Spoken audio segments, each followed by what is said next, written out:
Hello सम्पूर्णमा नमस्कार। म शान्ति साईको तर्फबाट आउँदै गरेको 2082 सालको बडा दशैं विजया दशमीको देश तथा विदेशमा रहनुभएको सम्पूर्ण दिदीबहिनी दाजुभाइहरूमा धेरै धेरै शुभकामना।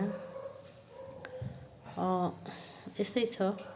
म बोलेको चाहिँ जो जसको सम्म पुग्छ उहाँहरूलाई एउटा अनुरोध गर्छु, मेरो यो भिडियो हजुर समक्ष पुग्यो भने हजुरहरूले जरुर जसरी पनि सब्सक्राइब गर्दै हुन म अनुरोध गर्दछु। मेरो सब्सक्राइबरहरू एकदम कम रहेको छ।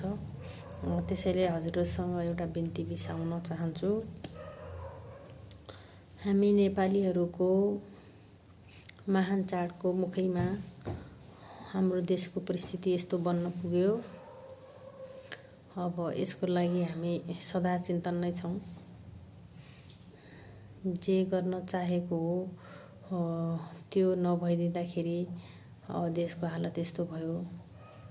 हाम्रो जेन्जी भाइ बहिनीहरूले चाहेको जे थियो त्यो चाहिँ अहिले पनि भइदिएको छैन। केही कुरा सम्बोधन त गरिएको छ, तर उहाँको माग बमोजिम चाहिँ पक्कै पनि भएको छैन। होला समाधान होला हैन। सबै राम्रो मान्छे चाहिँ अहिले हाम्रो सरकारमा उपस्थित हुनुहुन्छ।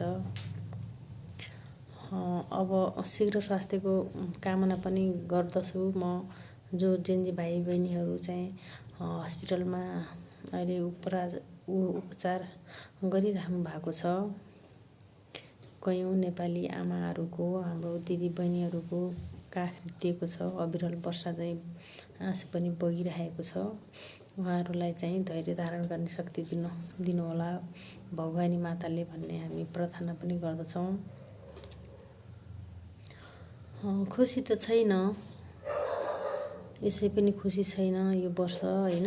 हाम्रो कयौं भाइ बहिनीहरू बित्नुभयो। साह्रै नरमाइलो पनि लागेको पनि छ। अब उग्र रूप लियो हाम्रो आन्दोलनले। त्यसैले अब जानेर या हो या नजानेर हो हैन, कस्तो मान्छेहरू प्रवेश भयो। हाम्रो भाइ बहिनीहरूको त यो डिसिजन पक्कै पनि होइन। त्यसैले ठिकै छ, जे हुनु नहुनु थियो भइहाल्यो हैन। यसैको चिन्तन गरेर पनि केही हुनेवाला त छैन।